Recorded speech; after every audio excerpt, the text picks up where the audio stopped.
Hello friends, नमस्कार। SBI security के साप्ताहिक पॉडकास्ट में आपका हार्दिक स्वागत है। Today we will be covering the entire wrap of the week and the outlook for the next week. तो ये चीज़ें हम यहाँ पे कवर करने वाले हैं। So talking about the markets, this week we saw a second consecutive gain for our market, specially the front line indices. Nifty की बात करूँ तो निफ्टी 1.7% और सेंसेक्स 2% ऊपर जाकर के बंद हुए हैं और ये रिकॉर्ड क्लोजिंग रही है। हालांकि broader market was slightly on a weaker side. Both mid and small cap ended with losses of 0.2% and 0.1% respectively. Now let's look at the event for the current week. So friends, the driver for our market for the current week was the much awaited Federal Reserve's policy outcome.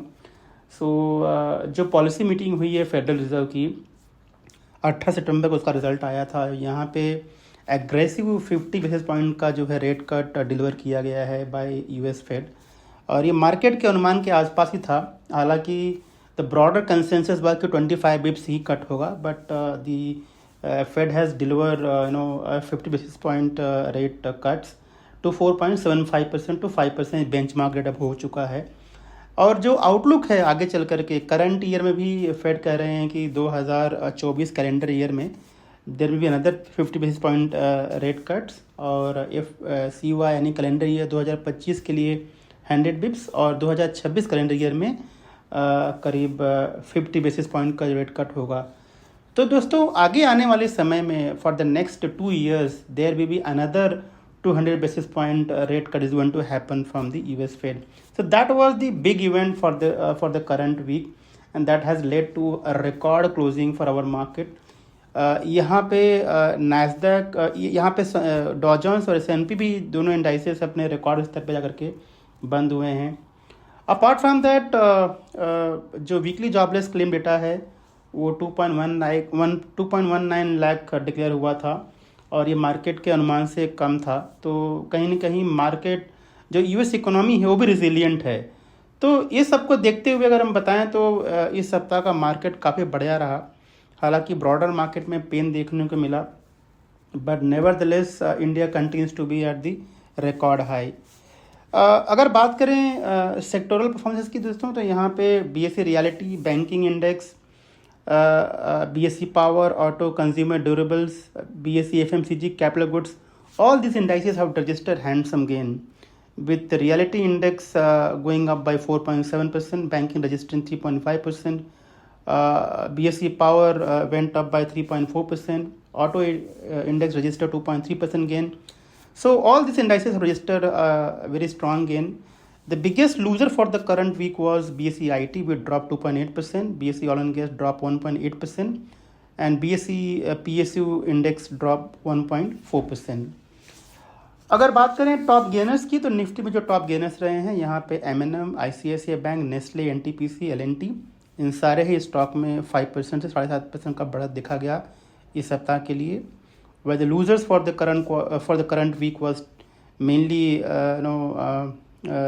the TCS, Grasim, BPCL, HCL Tech, and Tata Motors, where we saw declining between 2% to 5.3%. Friends, if we talk about the FII DI's flows, FII continues to buy in the Indian cash market. और ये जो data हमने capture किया है इस सप्ताह का, यानी 16 सितंबर से 20 सितंबर के बीच में, the FII have net bought 3,305 crore rupees, while DII net sold 634 crore rupees in the cash market. Now let's look at various global and the domestic economic news. So पहले बात करेंगे होलसेल प्राइस इंडेक्स की। तो यहाँ पर जो inflation number जो declare हुआ है अगस्त महीने का, it has registered 1.3%. This is 4-month low. So this is a welcome sign. Plus the country has also declared its trade deficit number, और जो अगस्त महीने का जो ट्रेड डेफिसिट नंबर है वो थोड़ा सा बढ़कर के आया है. Now it's register at $29.65 billion for the month of August. As import जो हमारा है वो काफ़ी, क्योंकि ट्रेड डेफिसिट मतलब होता है difference between the export and the import. If import is more than the export, we will have a trade deficit, and the trade deficit of the country is now $29.65 billion. and primarily it has because of the higher growth in the imports, which is now touched to all-time high at $64.36 billion. So trade deficit number have seen a spike in the month of August. Plus, we also discuss about the US Fed rate decisions, where the Fed has reduced its interest rate by 50 basis point, and another 200 basis point rate cut is going to be happening over the next 2 years, as Fed believes that the inflation trajectory is now on the lower side, and job market remain quite soft, and therefore this is an appropriate time for the Fed to start cutting the interest rate. So it is a welcome sign for the emerging market like India, क्योंकि जब interest rate cut होगा तो will see a flow of money back to emerging market, and India, Bharat का जो wait है MSCI emerging market में दोस्तों इस वक्त हाईएस्ट चल रहा है. सो इसका बेनिफिट हमको आगे चल करके मिलता रहेगा. Now friends, let's look at the stock which are there in the focus. जो इस सप्ताह में जो स्टॉक फोकस में रहे उनके बारे में हम बात करेंगे. तो we have cover these stocks in our previous podcast when we cover in our daily morning podcast, but just to summarize a few companies which we have covered in our daily in our weekly wrap report. So first is NTPC. The company has got the approval from the board to invest nearly 21,000 crore rupees in the long term. So it's a positive for the company in the medium to long term. HUDCO has said that the company has a potential to provide loan up to 75,000 to 1 lakh crore rupees under Prime Minister Awas Yojana, scheme number 2. So it's a long term positive for हुडको. Garden Reach Ship Builder को एक $54 million का contract मिला है Germany से, positive. आज की जब ये स्टॉक ट्रेड हो रहा था तो वी हैव सीन कि इसका इम्पैक्ट जो है पॉजिटिव था कंपनी के अंदर, और लॉन्ग टर्म में कंपनी के लिए पॉजिटिव है, क्योंकि गार्डन रिच शिप बिल्डर के पास अच्छा खासा ऑर्डर बुक है which is 4 to 5 times of their sales. So I think ये लॉन्ग टर्म के लिए पॉजिटिव है उनके लिए. टोरेंट पावर को जो है महाराष्ट्र डिस्कॉम के द्वारा जो है एक 1500 मेगावाट का पंप स्टोरेज के लिए एक ऑर्डर मिला हुआ है. ये भी कंपनी के लॉन्ग टर्म पॉजिटिव रहने वाला है. IIFL फाइनेंस दोस्तों इस सप्ताह में फोकस में रहा. यहाँ पे RBI ने उनके गोल्ड लोन को लेकर जो रेस्ट्रिक्शंस था उसको उन्होंने लिफ्ट कर लिया है. So it's a positive for IIFL finance in the medium to long term. Reliance Infra has said that the board of the company has approved raising 3,014 crore rupees through preferential allotment at 240 rupees per share, and they will be seeking the shareholders approval for another 3,000 crore rupees fundraise in the near term. So it's a positive for Reliance Infra. Bulk Design Industry has said the company has commissioned its 30,000 metric ton high value advanced carbon material plants. So positive for the company in the medium to long term perspective. And the Macrotech Developers has said that the company has acquired one digital infrastructure company, and this value of deal is close to 240 crore rupees. So long term positive for Macrotech Developers. Ion exchange को एक 161 करोड़ का order मिला Adani power से, और ये water environment management solutions के लिए है. तो ये कंपनी के लॉन्ग टर्म के लिए पॉजिटिव रहने वाला है. रतन इंडिया एंटरप्राइज ने कहा है कि उन्होंने 2 अलग अलग EV के प्रोडक्ट उन्होंने लॉन्च किया है, जो कि मोटरसाइकिल प्रोडक्ट है बेसिकली, और ये एक 84,990 का है और 99,990 का. 2 अलग वेरिएंट के प्रोडक्ट उन्होंने लॉन्च किया है. लॉन्ग टर्म के लिए कंपनी के लिए पॉजिटिव है. पेनासिया बायोटेक ने कहा है कि they have settled the patent infringement जो उनका डिस्प्यूट था विद सनोफी इंडिया, और ये बेसिकली जो डिस्प्यूट था it was related to the 6-in-1 vaccine, जो कि अलग अलग ट्रीटमेंट में किया जाता है. तो ये कंपनी के लिए जो है लॉन्ग टर्म में पॉजिटिव पेनासिया बायोटेक के लिए. स्पाइस जेट ने कहा है कि they are going to raise some 3,000 crore rupees through QIP route. So this can be a positive for company in the medium to long term.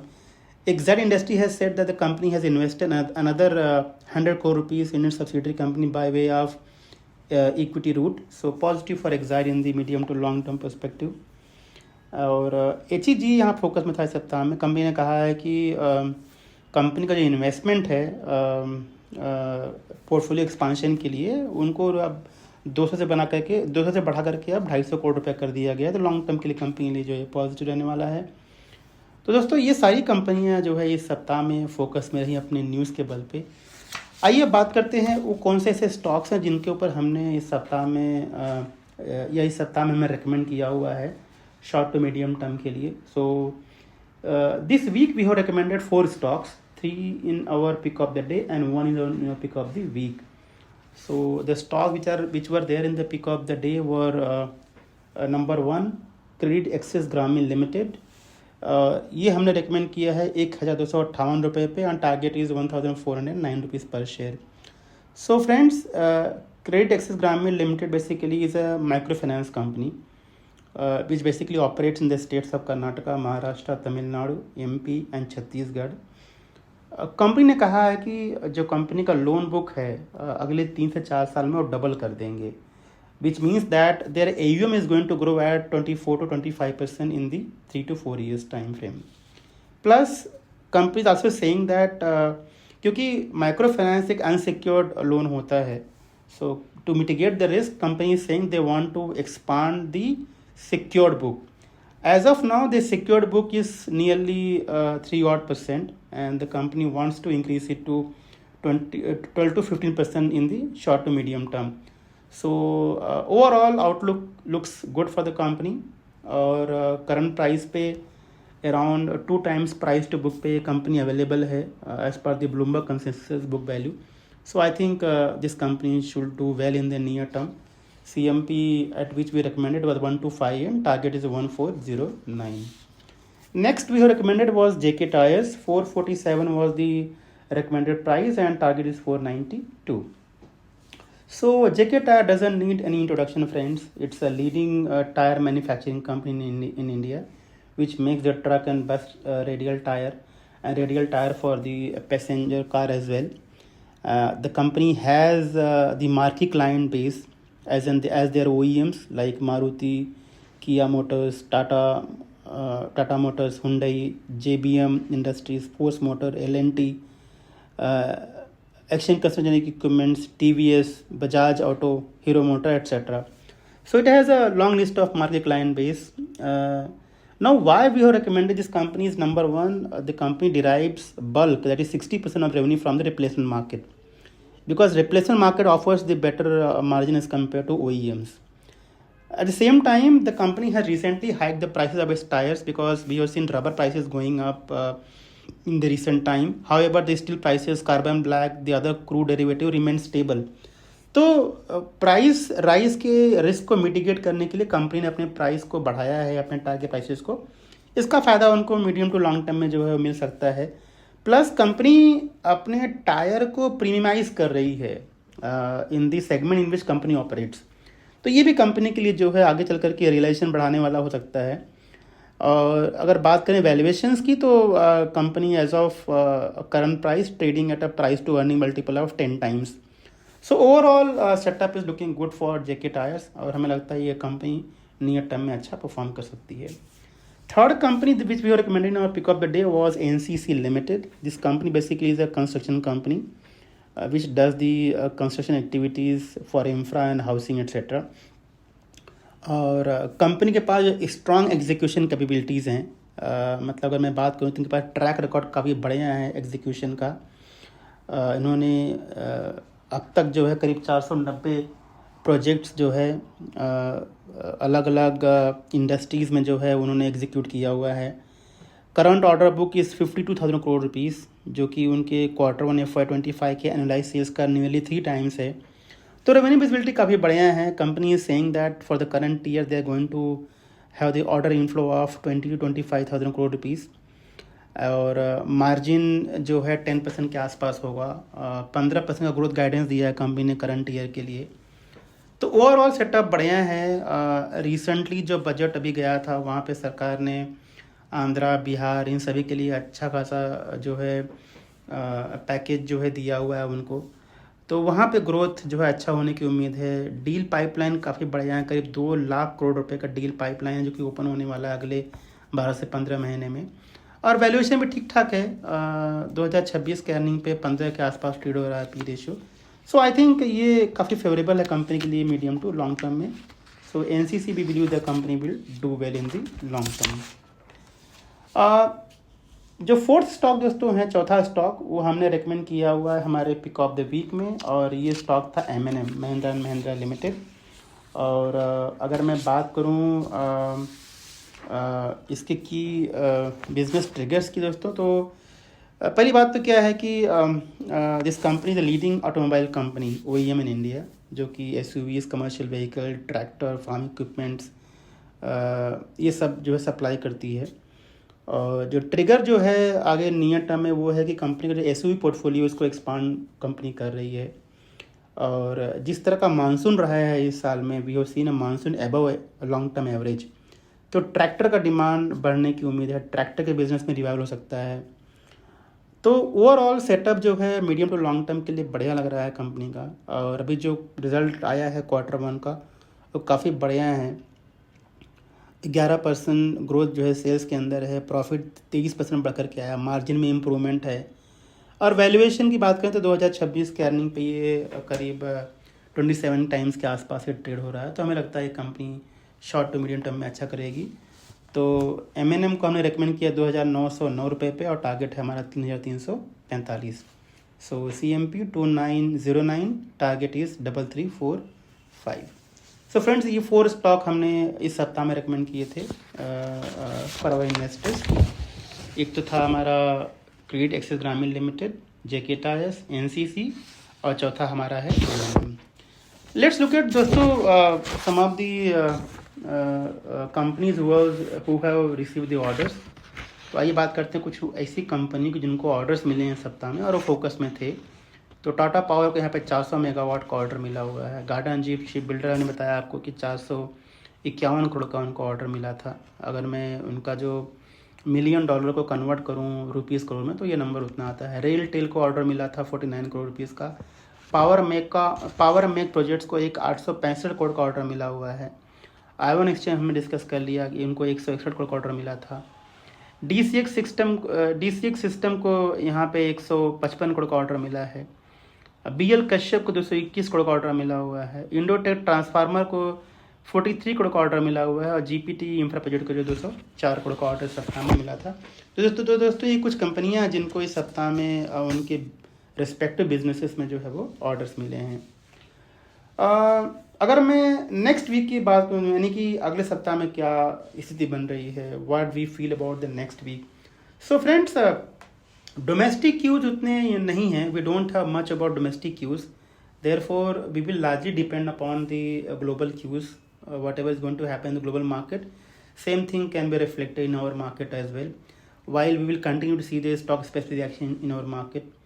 So अगर US market की बात करें तो वहाँ पे उनका flash services PMI, manufacturing PMIs, consumer confidence data, weekly jobless claim और personal consumption expenditure, all these data will be declared from the US in the next week, and therefore these data will have an impact on the US market, and therefore we are going to see the impact in the Indian market as well.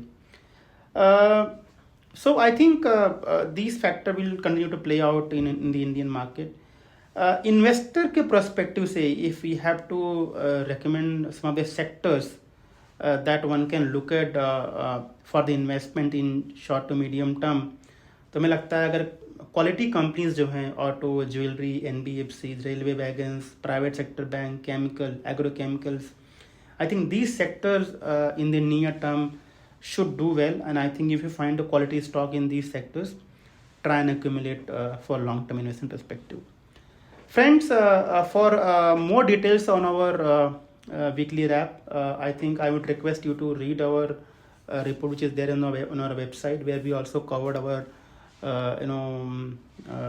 corporate action data. That means those companies who are going to declare dividend, bonuses, or the companies where we're going to see the stock split. I think entire data has been covered in that particular report. So I would request all of you to go on our website and download the report and read it. It's a very informative report that we prepare on a weekly basis for our clients.